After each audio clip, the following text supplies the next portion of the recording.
This is the Floyd Memorial Library podcast, where we sit down with the people who give shape, texture, voice to life on the North Fork of Long Island. Some are rooted here by generations, others arrive by chance or choice, but all carry with them a piece of the story. We talk about what's changing, what's worth holding on to, and the currents of history, both quiet and loud, that run through this place. I'm your host, Christopher Bianchi, and for episode 117, we sit down with Fred Thiele, a lifelong son of Sag Harbor, whose public service on the East End has spanned more than 4 decades, from his early days as a young aide to Assemblyman John Behan, to his own nearly 30-year tenure in the New York State Assembly. Thiele has helped shape the region's political landscape with a style both pragmatic and deeply local. He's worn many hats: town attorney, county legislator, and supervisor, and he's switched parties more than once, guided less by ideology than by principle and place. Now, as he steps away from the elected office, we look back at the milestones, the turning points, and the challenges still ahead for Long Island, and ask what it means to serve a community for a lifetime. So I hope you enjoy episode 117 with Fred Thiele. This episode was recorded April 2nd, 2025. Thank you so much for coming on to the Floyd Memorial Library podcast today. It's really an honor to have you on today. Well, thank you. And, I'm in my retirement now, so people don't call as often as they used to. So more than happy to do this today. And, it's the library, all the libraries had a special place in my heart because when I was in Albany, the first committee I ever chaired in the state legislature was the libraries committee. So I got to know everybody in the library community very well, and always tried to be supportive. Everybody does love their libraries; it really is true. So the opportunity to do the podcast and to work with you and do another library venture was all good with me. Thanks. Wonderful. And then I guess before we get into some of the questions, I wanted, if you could just give us a little brief introduction about yourself, where you were born and raised. Sure. I was born in Southampton Hospital. I lived in Sag Harbor my entire life. I've been, a resident of the East End, and except for college and law school, never really left the East End. So I grew up in Sag Harbor, and we've seen a lot of changes in Sag Harbor through those years. It was a factory town when I was growing up, but lived there all my life. Went to Pearson High School. My father worked managed the dairy department in Bohax, which was a grocery store back in the day. I know somebody was a local if I say Bohax and they know what I was talking about. But my mom worked in the Bulliver watch case factory. I have a younger sister who's 2 years younger than I am. And as I said, went to Pearson High School, then graduated from Southampton College, went on to Albany Law School.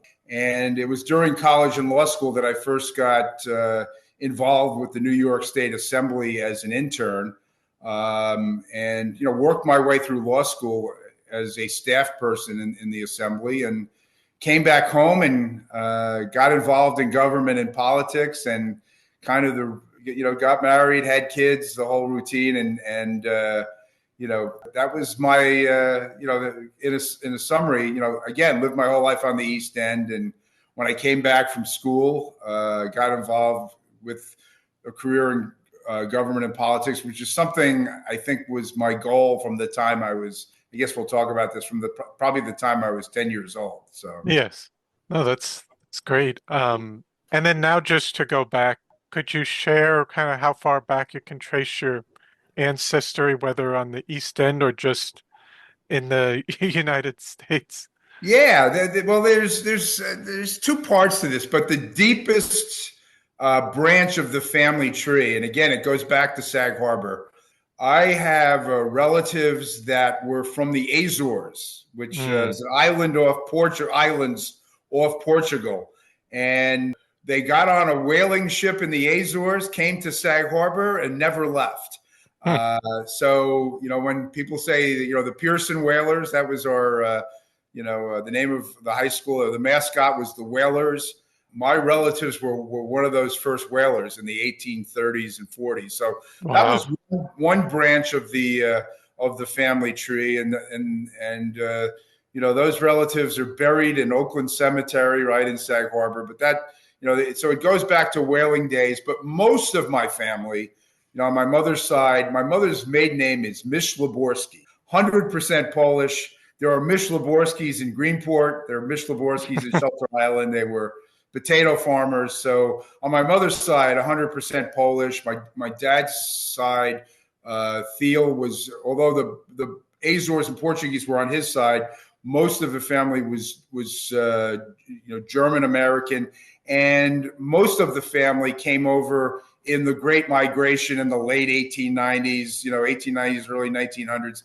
The whole thing, settled on Long Island and eventually found their way out to Sag Harbor. So there's that one branch that goes back to whaling days, but most of my family members, came over with that Great Migration that a lot of folks came over from Europe and Eastern Yes. Europe that came over in the between the 1890s and 1910, and found their way first in New York, and then eventually kept moving east until they ended up in Sag Harbor.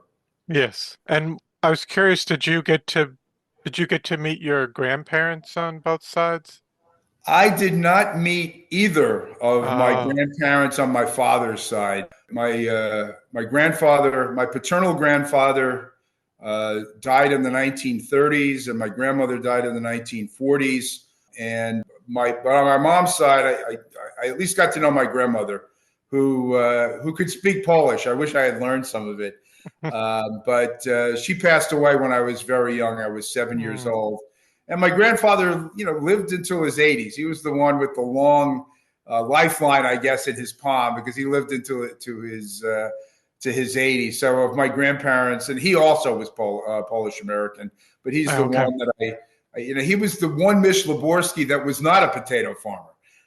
He became an electrician, worked for the predecessor of the Long Island Lighting Company. His electrician skills, he worked on the Panama Canal. He had a very, very interesting life, but he was the grandparent that I got to know the best. Nice. And then you said your mom worked at a Bulova? Is it? Yeah, I mentioned Sag Harbor was a factory town. When I was growing up, Sag Harbor was very blue collar, a little different than it is today, where it's really become kind of more of a resort town. The factories closed down in the 80s and 90s, and Sag Harbor, which has reinvented itself several times.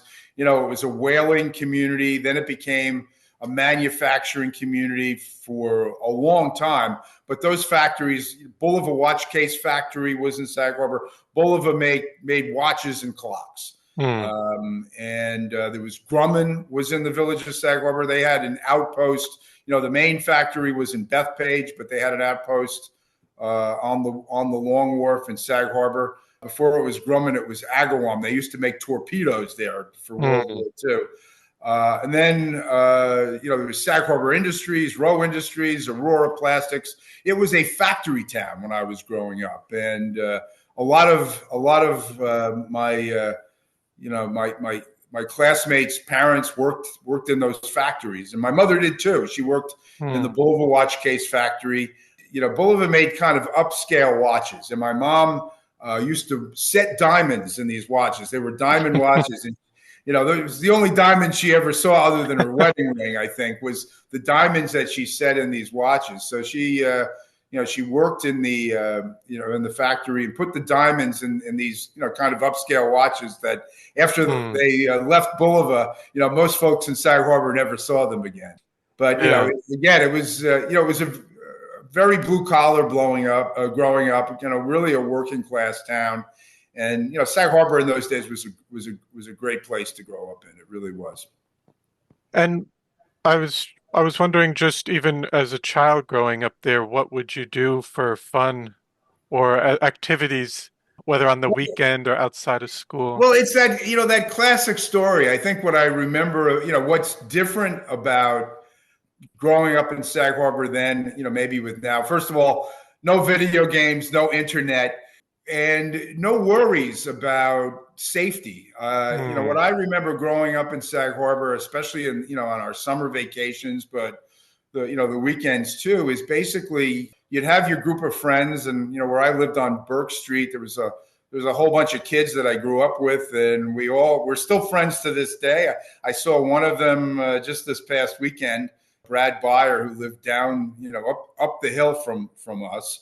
And, you'd leave at 9 or 10 in the morning on your bicycle. You'd go play wiffle ball or you'd play sponge ball on the St. Andrew's Church parking lot. And you'd basically be out all day long. And you knew at dinner time or when the street light went on, it was time to go home. But when you were 10 or 11 years old, you would be out in the community with your friends, and your folks would say, "Hey, don't talk to strangers," stuff like that. But we spent a lot of time, and a lot of outside outdoor activities. Basketball was a big deal in Sag Harbor. We had a great high school basketball team, so most kids played basketball. And I love sports, so I played basketball. I played sports. Baseball. I learned how to play golf when I was about 14 years old. So sports and competition was a big part of my life, which probably was helpful with later endeavors in politics. But it was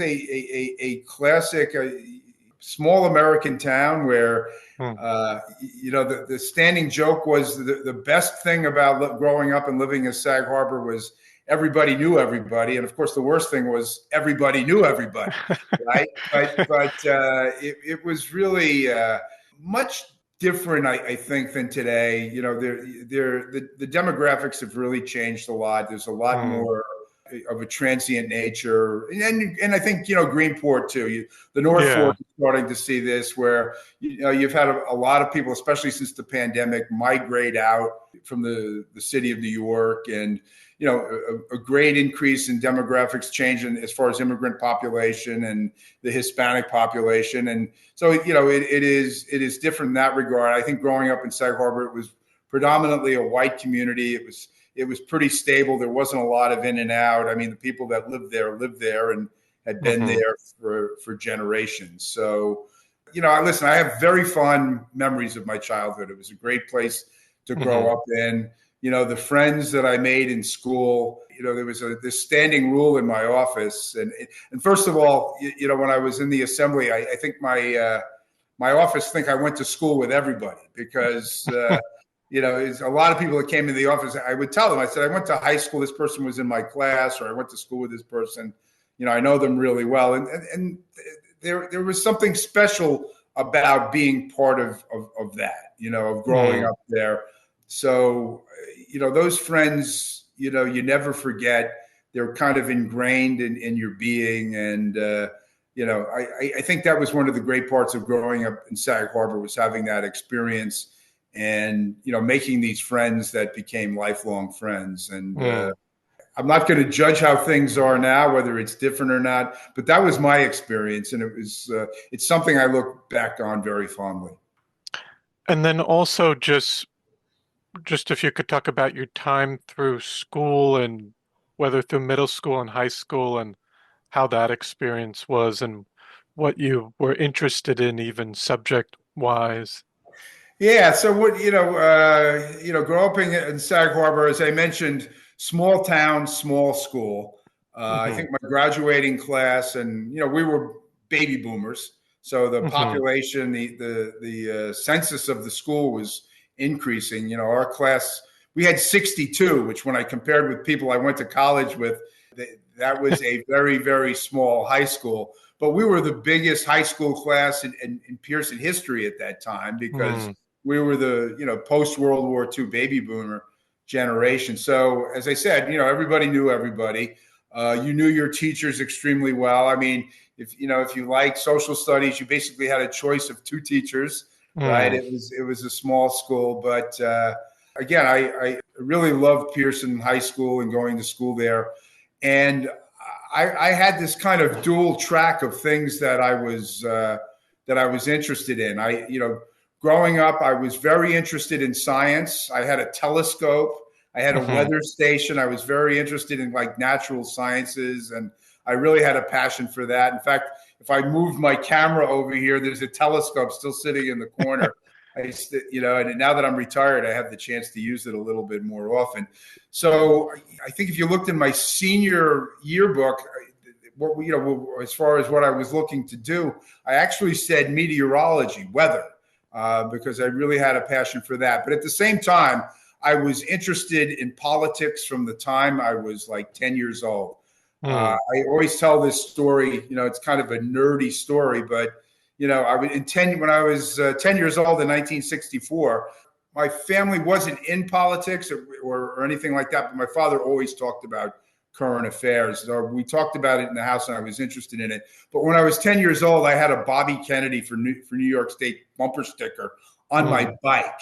Okay, so there were these two things that were parallel in my life, that I really liked natural sciences, and I really liked current affairs and history. And I think the first library book I took out of John Germain Library, when my father got me a library card when I was like 8 years old, was a book about the Civil War. So he Mm. loved history, so I loved history also. So those were kind of the parallel tracks that I was on. And probably where the road forked was when I took calculus. I was Mm. good at math, but calculus seemed so abstract to me, and I didn't love it. I could do it, but I didn't love it, and I could mechanically do calculus, but didn't really grasp it the way that you should. And I said, I think the science that's in my future is political science. Mm. And by the time I went off to college,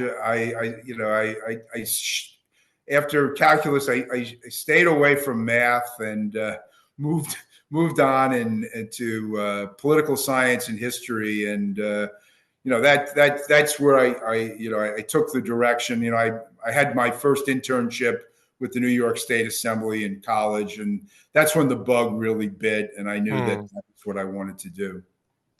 And before we get to your time in college, I wanted to ask if even when you were in high school or growing up, did you ever visit the North Fork at all as a child, or would Oh, you? sure. Taking a ride on the ferry was a big deal when you were a kid, and as I said, we had relatives, on the North Fork on my mother's side. Mm. I think there's still a few Mish Laborskis over on the North Fork. So, and the same thing, when we were playing basketball and baseball, the East End was with a bunch of smaller schools, and we were in the same league. So, Hmm. Greenport, Mattituck, Southold were definitely teams that we played in part of our league in school. So, the East End, the five East End towns, the area we kind of call Peconic County, those five towns, share some kind of a sociologically and socioeconomic status, I think. Hmm. So the five towns, if you grew up out here, you know them all. You know Hmm. the whole area. So Yes. the And North Fork was always a little bit quieter. Still even yes. to this day. And the difference, was, we loved having the ocean on the South Fork. Mm. But yeah, it really always was kind of viewed as one region. And so there was, growing up in school and playing sports, had a lot of, got to know a lot of people on the North Fork. And then you mentioned you went to Southampton College. Were you thinking of that you wanted to move away from the East End of Long Island coming out of high school or into college? And then I know you went, you said you went upstate?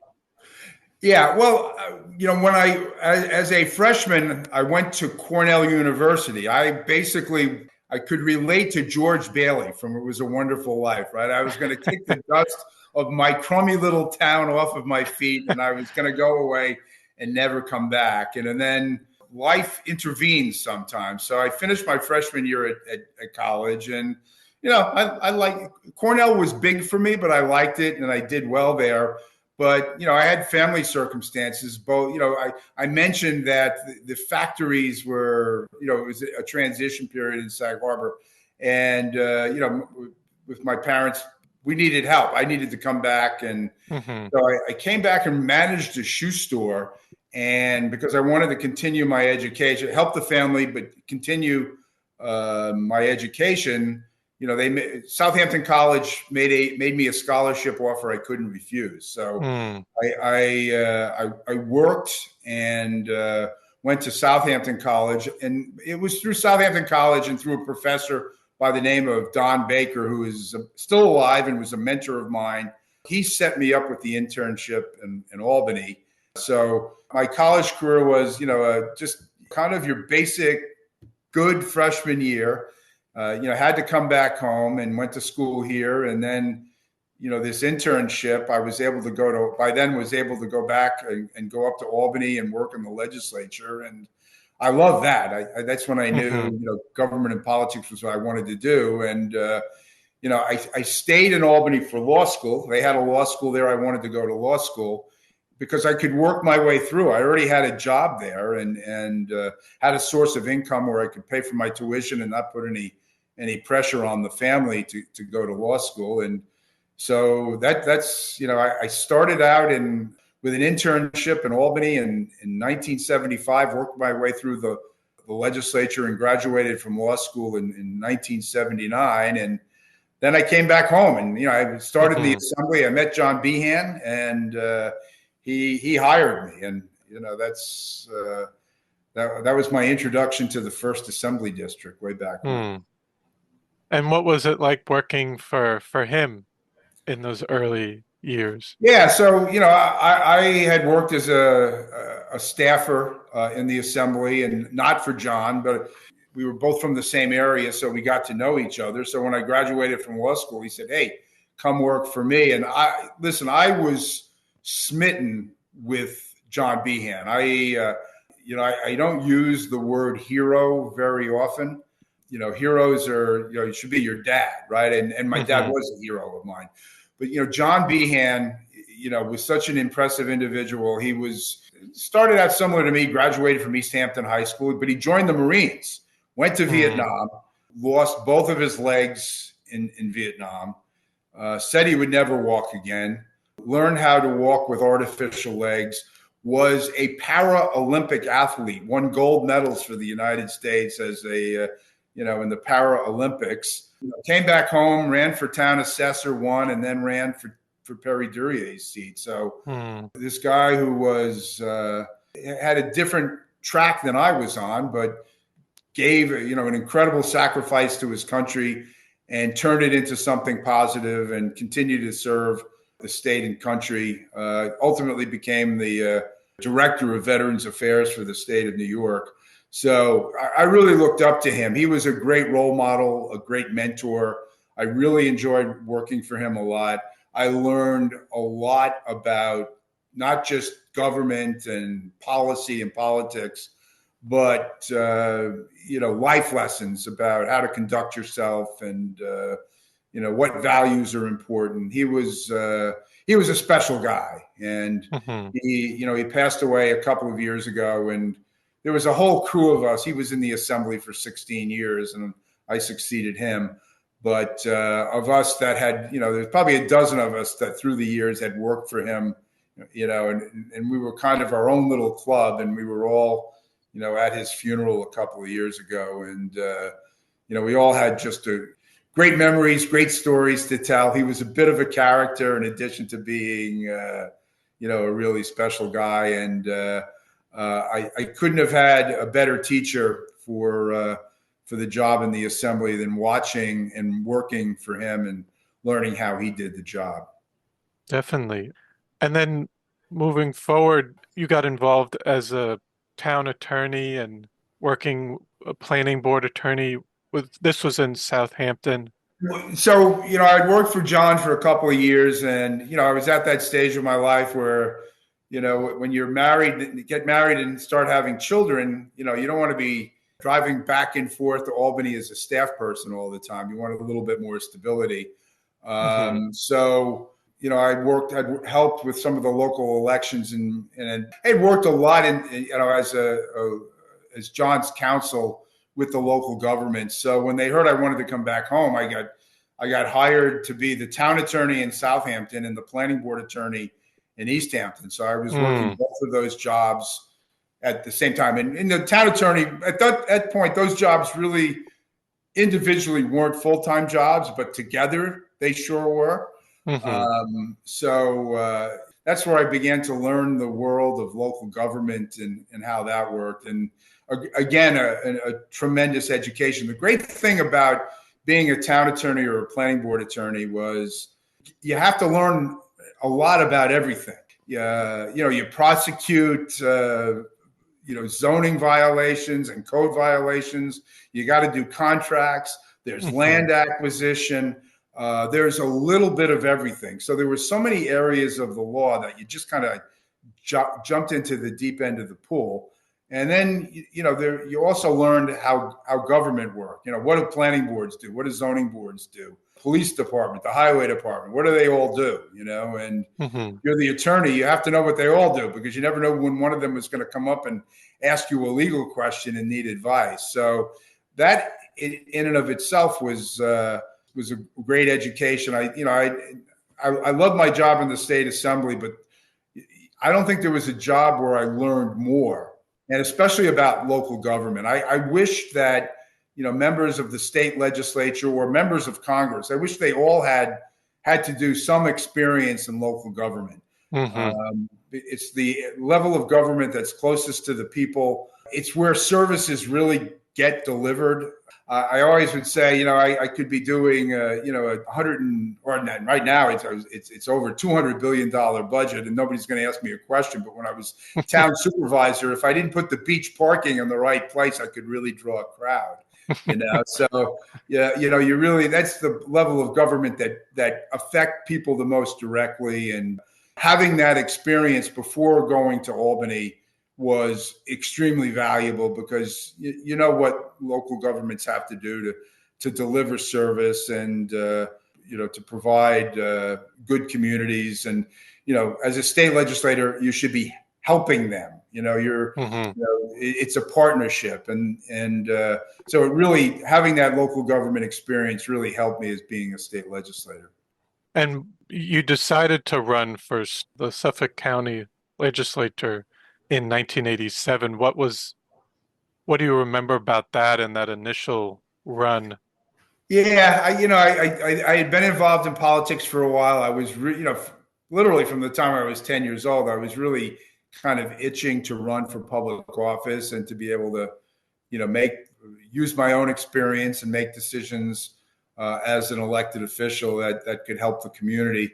And, so that first race was, when you get nominated. And I look back at it and remember, just kind of think about how little I knew about what it was to run a campaign and what was important and what wasn't. But it was a great learning experience. And, I won pretty handily in a year that was a difficult political year. But, what I remember is, as a candidate, as opposed to being a staff person helping candidates, was that instead of having to make the snowballs, you actually had to throw the snowballs, right? You had to, you were the person who was under the spotlight and under the microscope. And, it's a lot easier to give advice when it's not your face that's on the commercial or on the advertisement. So it was a transition, but it was one that I enjoyed making. And then you decided to eventually run for the Southampton town supervisor position. Why did you decide to switch back to more local government in that way? Yeah, if I had a long-term plan, going from the county legislature to town supervisor wasn't it. But what I did see was that the government in the town of Southampton had been kind of chaotic. Mm. There had been a Republican town supervisor, then a Democratic town supervisor, then another Republican town supervisor, and the town was in a deficit. Stuff wasn't getting done. It was at a time, in particular, where the environment was critical importance.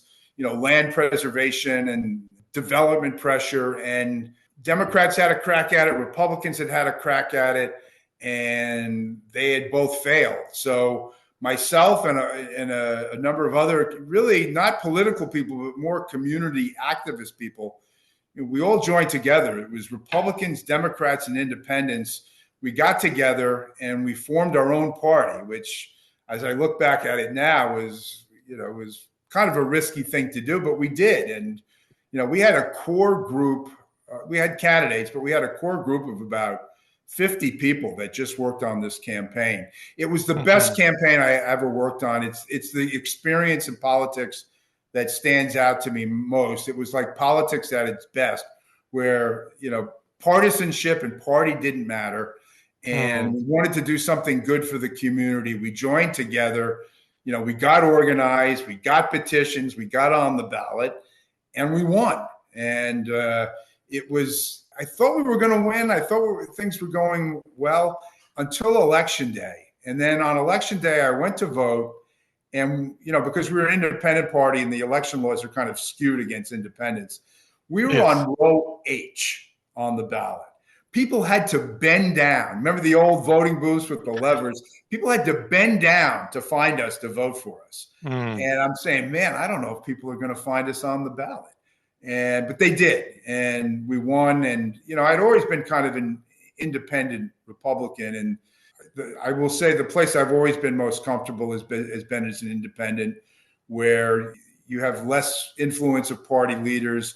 You can do what is best, and not be, and it wasn't as bad back in that day. But you see the extremes of partisanship and how it really prevents progress, I think, from being made and getting things done. And we certainly have seen, whether it's certainly in Washington, where partisanship has really grind the wheels of government to a halt in some ways. And now, we're entering a different phase of that now. But Yes. but the Congress really hasn't worked very well. So being free of that kind of partisanship, it afforded me the opportunity to work with both sides of the aisle, which I was able to do really for the rest of my career. My relationships, even though I was an independent and ultimately caucused with the Democrats, my relationship with both sides of the aisle, with Republicans, guys like Ken LaValle and Tony Palumbo, and was always able to work with both sides of the aisle to get things done. And I think one of the keys to my success in being able to get things done, like the Community Preservation Fund or the Pragmatic Estuary Program, things such as that, was being able to work together, not being concerned with who gets the credit, but just being bottom line oriented. So even in this age of extreme partisanship, I am still the believer of everybody trying to work together, reach some consensus, to move the ball down the field and to get things done. And that's kind of how I've been oriented, and it works for me. Everybody has to decide what their path should be and how they best can serve the public as an elected official. But I really, enjoyed being able to work with both sides of the aisle. And it wasn't that we agreed all the time, because we didn't. But what was important was developing a mutual respect and sometimes being able to disagree without being disagreeable, recognizing that your opponent one time might be your ally the next time, and realize that there's the importance. Politics is a people business, and the value of long-term relationships and keeping those relationships alive and healthy is an important part of being an elected official. And to move forward, in 1995 you won the special election to succeed Behan in the Assembly. What was that transition like taking over your mentor's seat? Well, it was a little tough because John Behan left the assembly because he got appointed to be the director of the State Office of Veterans Affairs. Hmm. So I ran in a special election in March. I think I got elected like around March 15th, something around there.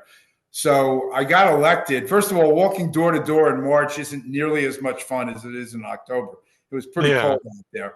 But, I got thrown into the middle of the budget process.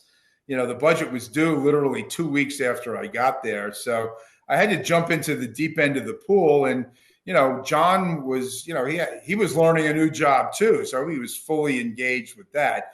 But what helped me the most was that I had worked as a staffer in the assembly. So I at least knew the culture and how the place worked. But, Hmm. a special election is a really short campaign. It's only a few weeks long. So that was probably good that it didn't last for a long time. But boy, Hmm. you had to hit the ground running because, right away it was, all right, you're here. We need to do a budget in 2 weeks. Right. And, Yes. so, again, having the experience as a staffer was helpful, but you had to hit the ground running. That's for sure. And also, you made headlines by switching from the Republican Party to the Independent Party in 2009. What prompted that change? Well, I think it was more changes in the Republican Party Hmm. that continued from that was like the Tea Party era, which kind of Yes. continued on until this very day, right? I mean, the Hmm. Republican Party is a different place. I'll just give you one example of the difference. When I was a member of the Republican Party and part of the Republican caucus in the New York State Assembly, there was about 52, 53 of us. We were in the minority. And there were 16 Republicans that were pro-choice on women's reproductive freedom. 16 Republicans that supported, a woman's right to choose with regard to an abortion. And it went from 16 to zero. You can't Hmm. be in the Republican Party. But it wasn't just that issue, but I think that's indicative. It was the environment. Ken LaValle, when as a Republican, was the author of the Pine Barrens Act. Very, Hmm. very pro environment. And you see where the Republican Party is now on the environment. They're basically slashing and burning, literally. The Hmm. Environmental Protection Agency. So, I viewed myself as a Republican who, these are going to be ancient references that kind of date me, but there were moderate to liberal Republicans like our New York State Senator in Washington, Jacob Javits, who were Hmm. fiscally conservative but were, socially moderate. Hmm. And that was me. I was that Republican, and they just didn't exist anymore. And it was Hmm. I found myself to being at odds more and more with the Republican Party leadership in Suffolk County because I wasn't towing the line for the things that they wanted me to, and the same thing in Albany. I was ending up voting against the Republican conference and with the Democrats more and more during that period. So it just got harder to exist in that environment and. So, it's kind of a cliche, but I often say that, I didn't leave the party left me. And, Hmm. the one thing I think, whether it's been on issues like a woman's right to choose or education or the environment, those are issues that, my views and my values really haven't changed a lot.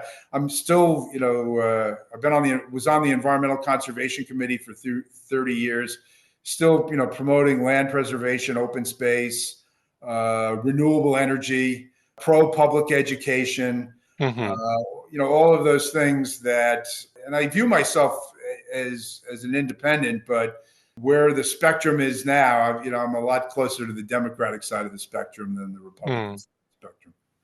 Yeah, and like you touched on before, even with some of the deep partisanship, navigating that while you were independent, I think we're seeing that even today with I think some people feeling like they might not fit on either side and they rather be independent. Yeah.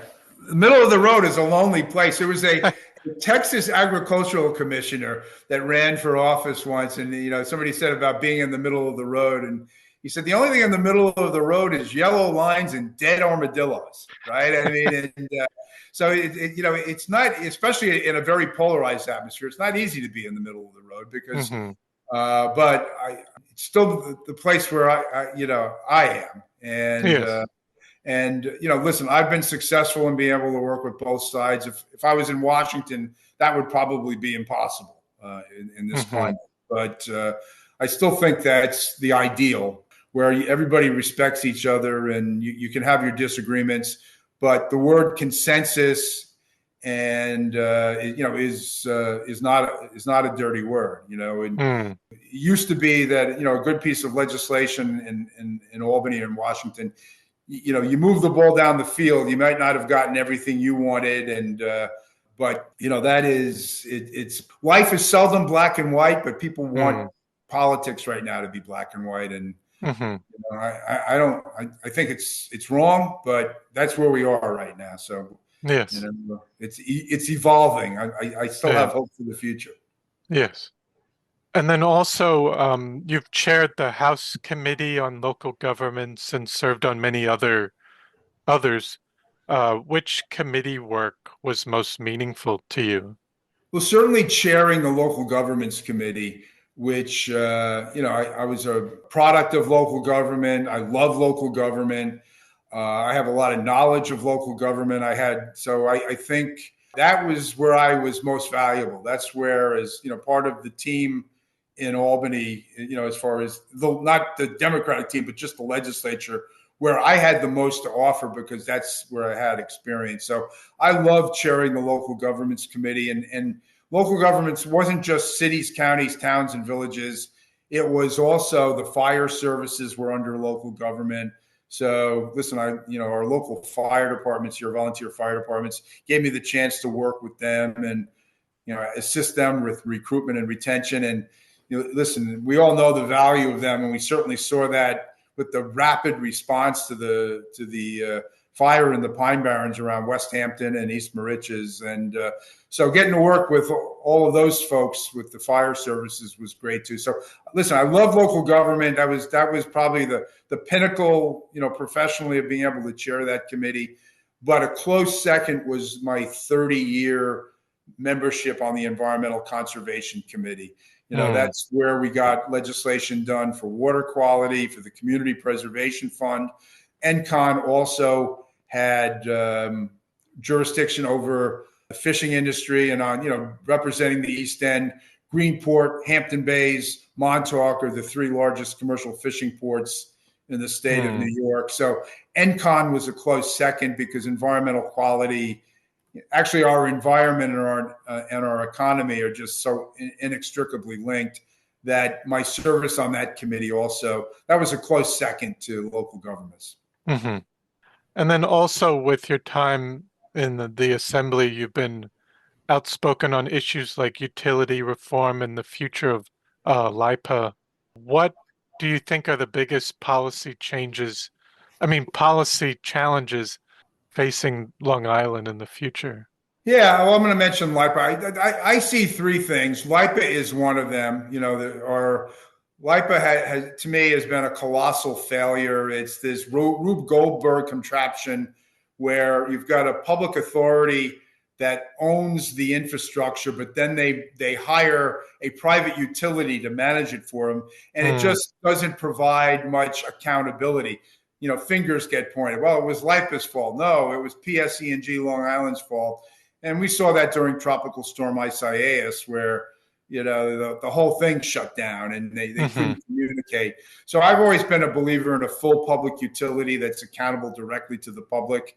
One of my great disappointments is that we got it to the 1 yard line, but weren't able to get it across. And LIPA is still trying to decide what it should be.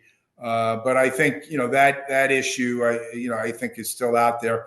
The other ones that, I think the big policy issues facing us, particularly on the East End, one is affordable housing. almost every issue on the East End comes back to affordable housing. If you talk to Main Street businesses or the school district or the local hospital, they'll tell you they're having trouble hiring people because people can't afford to live here. Or if you go to the local fire department, we can't get people to join because people can't afford to live here. Traffic. There's so much traffic because people have to commute into the area because they can't afford to live here.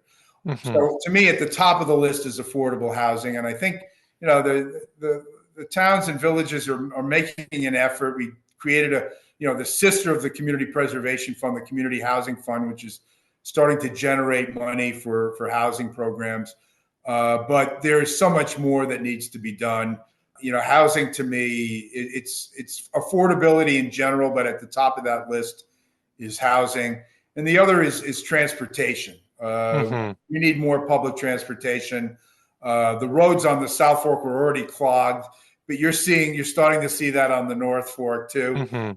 It's a little bit different cycle. You see a lot more traffic on the North Fork, especially in the fall when, not to pick on anybody, but when people are trying to get to Harbs, the traffic gets a little bit much. So I was also an advocate for, more Long Island Railroad trains, more public transportation.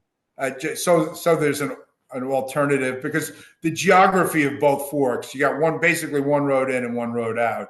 Yeah. And if the MTA is going to be taxing everybody and spending billions of dollars, they need to spend some of it on the East End of Long Island. So, two issues certainly at the top of the list. And, I'd put LIPE up there as a third too. But really, housing and transportation, I think, are really critical, important issues.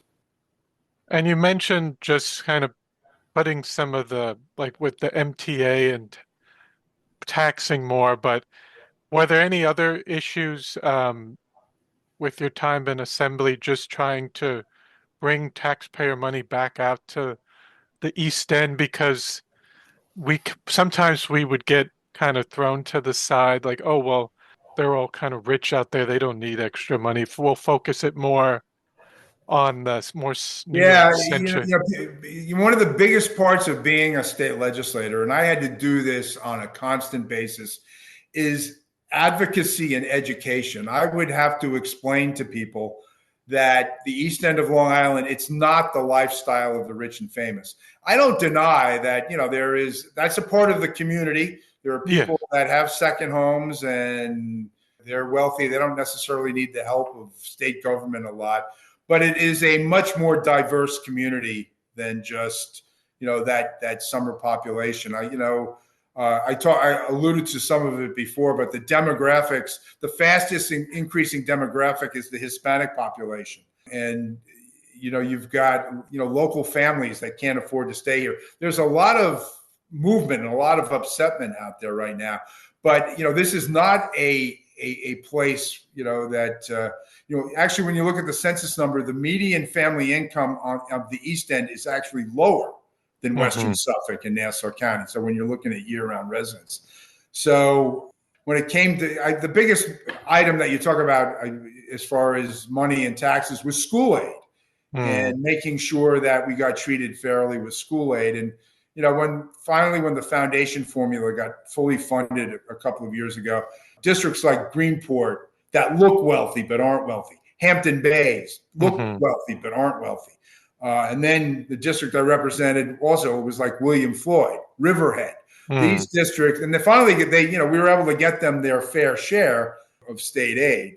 That we had instituted foundation aid, but then the Great Recession happened. Then the pandemic happened. We weren't able to fully implement it, but only in the last couple of years. So I think where that shows itself the most is with school aid, because every dollar in state aid that you bring back to a Greenport or a Riverhead or a Hampton Bays is a dollar they don't have to raise in property taxes. And, I'm not there this year, but one of the key issues was, do there need to be modifications made to the foundation aid formula? And again, the formula has been better, and I think it's been better in recent years, but there's still been those changes in demographics that I mentioned, the increase in English language learners and the cost that comes with providing programming there. The mental health challenges that schools are dealing with after the pandemic. The school aid formula doesn't properly reflect those factors. So that's another. Those are factors that would drive more money, to the East End. So school aid's at the top of that list, I think. And then, listen, the big kind of the dynamics of New York State and the legislature is, you've got upstate and you've got the city of New York and you've got Long Island, and we are the smallest region of those three. And, to me, geography is of equal, if not even greater importance than political parties, is that, Democrats and Republicans on Long Island, we have to stick together for school aid. We have to stick together to make sure that we get our share of funding for roads and bridges. And, we're competing with New York City that wants money for mass transit. And I'll try to shorten this story, but I mean, upstate New York, and certainly like the Hudson Valley, has a lot in common with Long Island, especially when it comes to the schools. But you have to convince them of that. I was trying to get an upstate legislator to support something from Long Island, and I said, hey, this would be good for Long Island instead of the city. And he looked at me and he said, you don't get it. New York City, Long Island, we think you're all the same, So, there's an education process there, but geography is really important. And Long Island has specific regional needs, and we're the smallest region when it comes to the number of legislators. So, and you'll see it if you go to the Longwood school breakfast that they hold every February. You'll hear Republicans and Democrats, sticking together.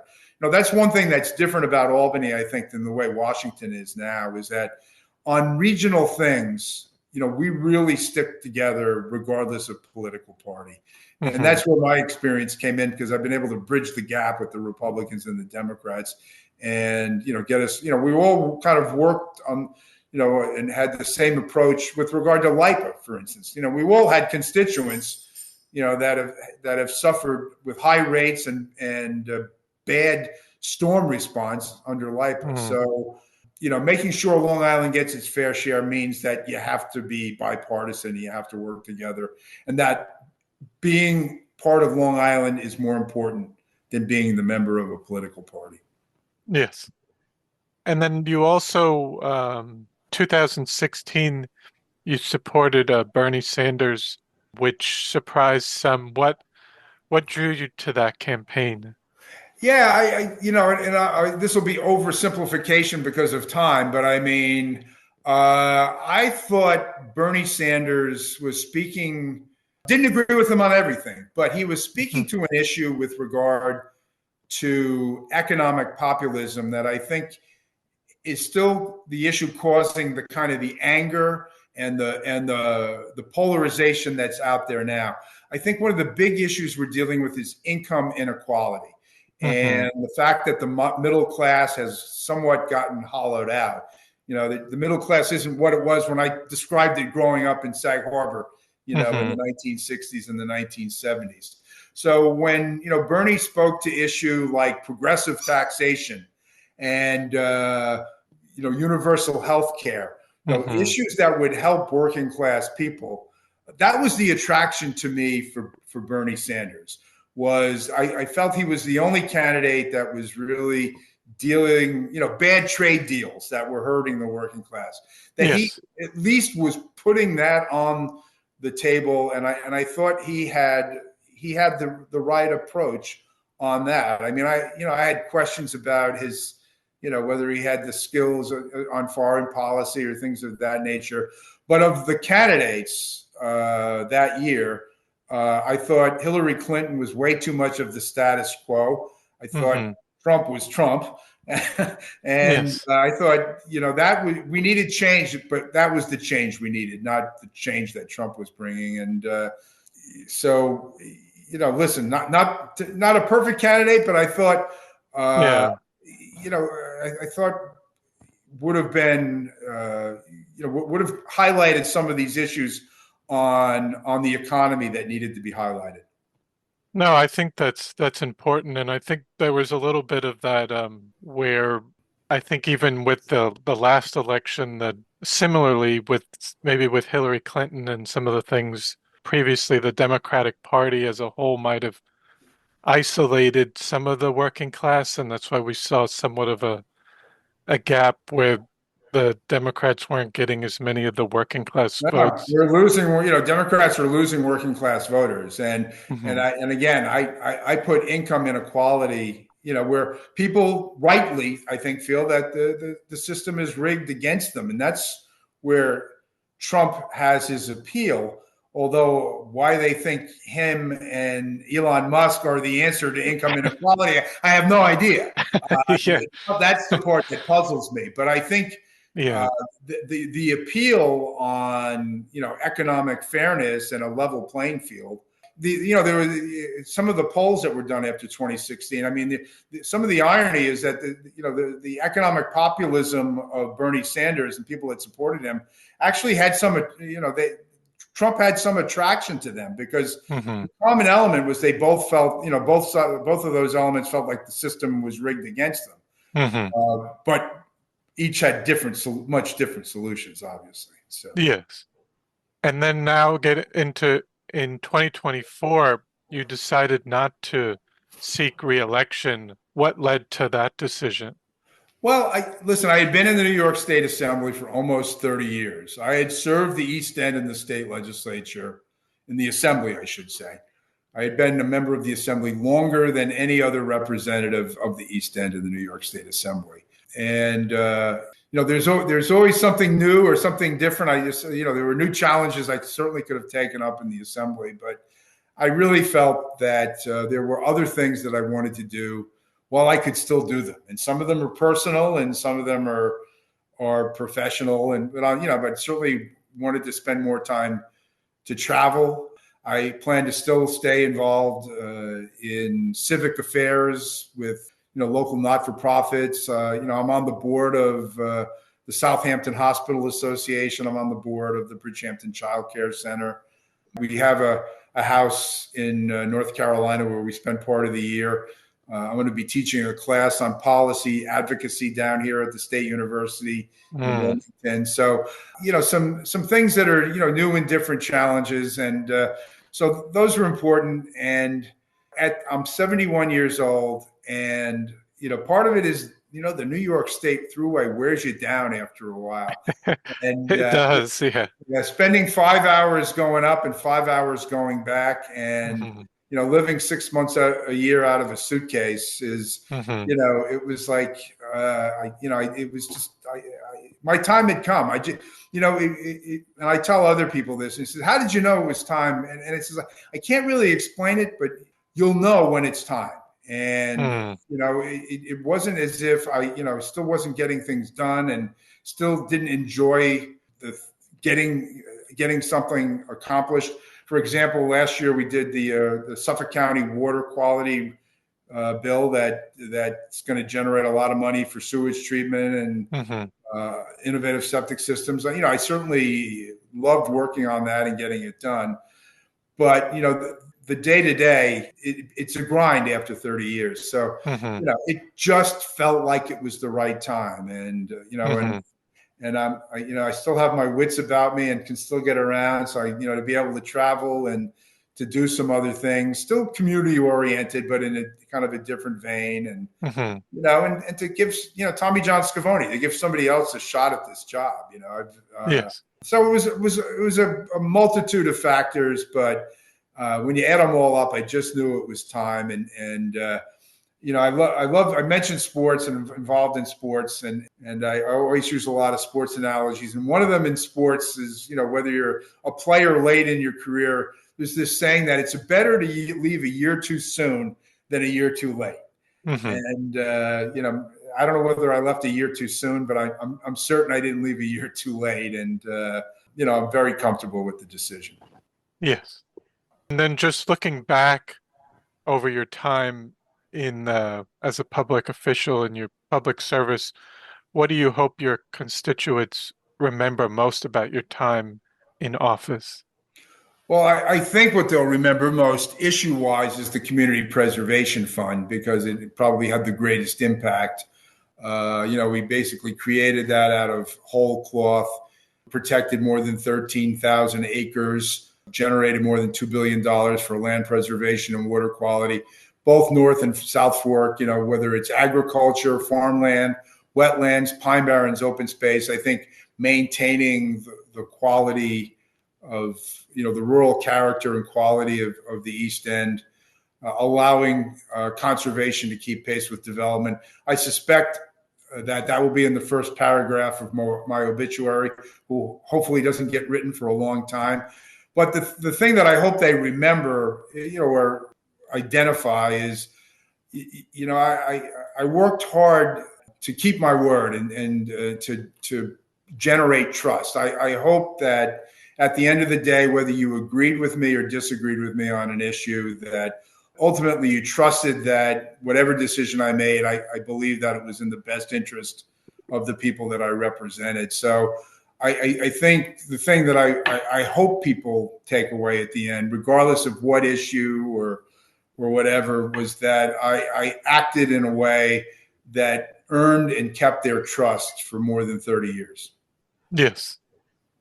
And then just lastly, I like to ask people at the end, if in terms of the future, what would you hope for the future of the North Fork and South Fork and East End communities? What would you hope to see? I know you talked about some policies, but what would you just hope to see for the future of the East End communities down the road? Yeah, I mean, and this really overarching talk, is really the culmination of, you talk about housing or transportation or water quality. But on the whole, what I would hope for is that we identify and execute that whole panoply of policies that make it possible to have a balanced community where, people can live where they work, can recreate where they live, so that, we don't become, I think we're teetering on this. I don't think we're over the line yet, but I don't want to become the community where, it's just the lifestyles of the rich and famous, and workers have, in totality have to be shipped in from another location. We have to pay for the fire department because you don't, I think that's the challenge, is to have a balanced community that where, regardless of where you are on, on the income scale, or what your socioeconomic status is or whatever, that there's a place for you on the East End, that, there's a way for you to be here and to contribute. And I think that's in danger right now. I think I thought that we were kind of managing all of those forces. And then I thought the pandemic just disrupted it. It kind of accelerated everything beyond the ability locally to be able to manage it. And now I feel like we have to catch up on that. And yes. That's where some like these housing initiatives or the public transit initiatives. But I feel like it kind of got away a little bit through nobody's fault. I mean, the pandemic just would put forces into play that, there was no handbook about how to handle the pandemic. And it was just, we all had to react, and there were some good decisions and some not good decisions. But, going forward, we need to get back to that where the community is one that has some balance, that there's a place for everybody who wants to be here and who wants to work here to be able to stay here. Yes, definitely. No, but I want to thank you so much for taking the time to come on. Thanks. It was great. I appreciate you taking the time. Thank you. It was a pleasure talking with you. Yeah, hopefully we'll cross paths again somewhere along the line. Definitely. All right. Hey, thanks. Have a good one. Thank you. You too. Take care. Bye. Well, I hope you enjoyed episode 117 with Fred Thiele. I want to thank you for listening to the Floyd Memorial Library podcast, and we'll see you next time.